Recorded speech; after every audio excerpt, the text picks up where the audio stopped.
아유, 저 건너에 꽃이 핀, 이건 무슨 식물일까요? 아이고.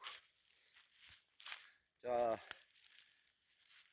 약간 보라색을 띤 흰색에 가까운 이 식물은, 백선입니다, 백선.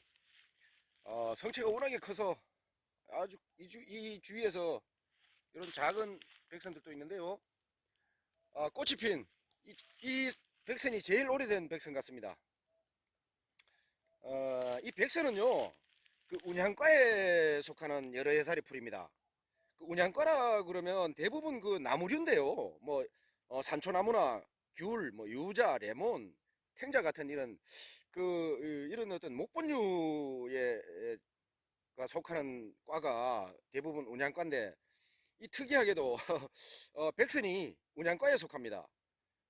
분류를 어떻게 해서 그렇게 했는지는 약초꾼이 잘 알지를 못하겠습니다.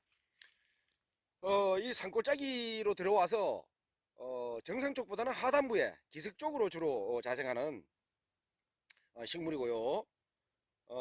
다른 이름으로는 이 뿌리가 뭐 봉황을 닮았다고 해서 봉황삼 또는 봉삼, 백선피, 백양선 등으로 불리는데요. 나물로는 먹지 않습니다.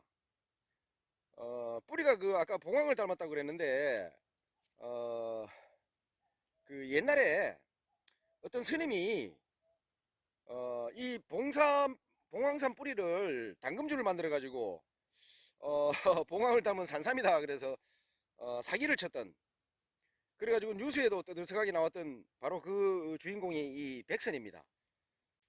이 약재로 쓸 때는 이 뿌리를 봄이나 가을에 채취를 해가지고 그 속심을 제거하고 햇빛에 말려가지고 잘게 썰어서 약으로 씁니다. 그 뿌리 안에 들어있는 목심을 빼내지 않으면 이 속이 답답한 증세가 생긴다고 하니까요. 사실 그 약초꾼이 지금까지 써본 바로는 속심보다는 그 뇌두 제거가 더 중요한 것 같고요. 이 속심 중에서도 그 아주 굵은 부분까지만 제거를 하면 크게 뭐 속이 답답한 증세가 생기지는 않았었습니다. 그 대부분 보면 이 생김새가 봉황을 담았다 할 정도로 이렇게 좀 멋이 있어요. 그러다 보니까 당금주를 많이 담는데, 그 형태가 이제 그 관상 가치가 있어야 되니까 그냥 온 뿌리를 담습니다. 그러면 이제 그 관상용으로만 이렇게 눈으로만 즐기면 되는데 그걸 먹습니다. 어, 그것도 약술로 한 장씩 먹는 게 아니라 이제 손님들이 오면 막 먹어버리니까 그게 문제가 되고요. 간에 무리를 주게 되는 거죠. 이 얘기가 옆길로 새네요. 어쨌든 이 백선의 뿌리, 껍질, 그러니까 약명은 백선피라고 부르고요. 청열해독, 그러니까 열을 내리고 해독하고요. 진통, 진경, 이뇨, 그리고 근골 강화, 억균, 균을 잡는 작용이 있습니다. 주요 사용처는 항암, 알레르기성 비염, 류마티성 관절염, 신경통, 중풍, 사지불안, 근만성 간염, 황달, 기침 천식, 그리고 이제 아주 여러 가지의 피부 질환 등에 두루 쓰이는 약재라고 보시면 되겠습니다. 5 내지 15g을 그 700cc에 물로 달여 가지고 아침 저녁으로 반으로 나눠서 아침 저녁으로 마시면 됩니다.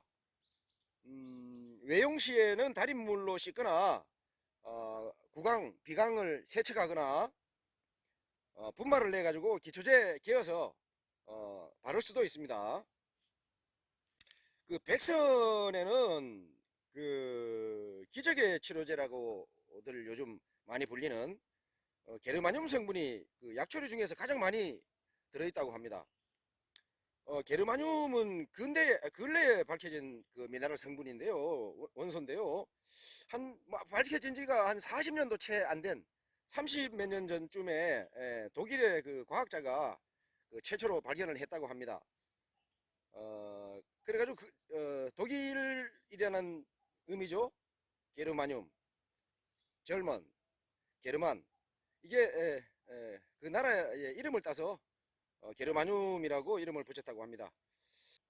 이 게르마늄은 주로 그 토양 속에 많이 존재하는 어, 물질인데요. 식물에서도 간혹 이렇게 함유된 경우가 있다고 합니다. 게르마늄의 그 인체에 미치는 영향에 대해서는 너무 많아서 이렇게 뭐 요약하기도 좀 그런데 약초꾼이 그냥 대충 이해하기 쉽도록 한 서너 가지의 그 설들만 말씀드리겠습니다. 그 게르마늄은 산소 공급을 원활히 하고요, 몸속에 그 면역력을 증진시키고 그 엔돌핀을 생성시키는 작용도 있다 그러고요.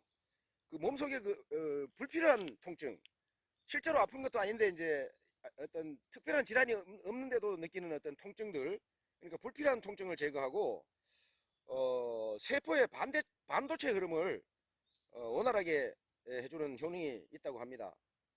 그 이 게르마늄에 대해서는 일본 쪽에서는 많은 연구가 진행되고 있는 걸로 알고 있는데요. 앞으로도 더 많은 연구가 필요한 어떤 신물질로 기억하시면 되겠습니다. 이 백선의 뿌리를 아까 약으로 쓴다고 했는데요. 이 지상부도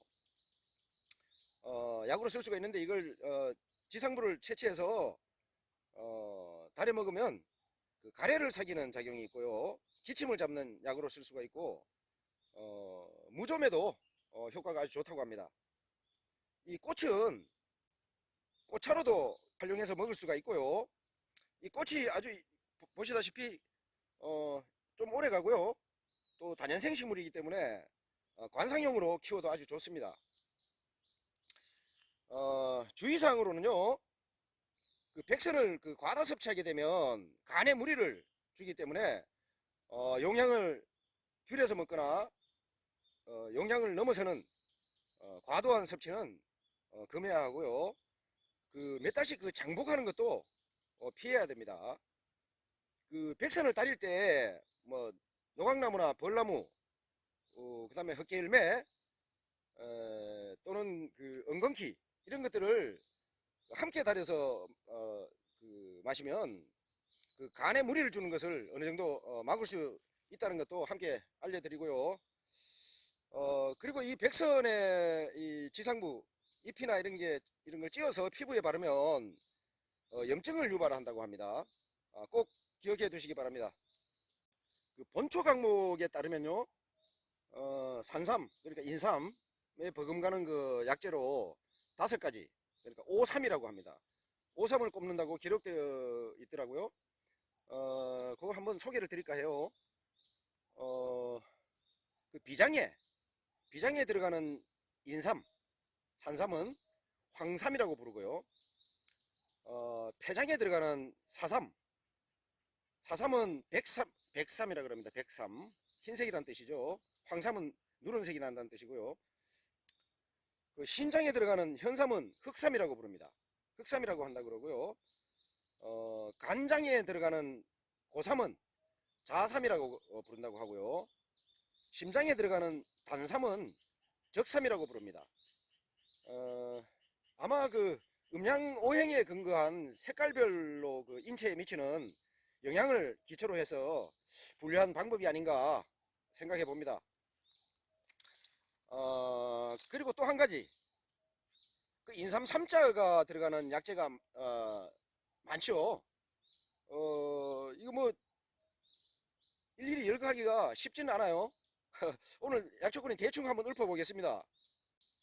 그 삼자가 들어간 이유가 어, 생김새 생김새가 닮아가지고 삼자가 들어가기도 하고, 약성이 비슷해서 삼자가 들어가는 것들도 있는데요. 자, 삼자 들어가는 약초류 중에서 가장 작은 식물 태자삼, 개별꽃이라 그러죠. 그리고 가장 큰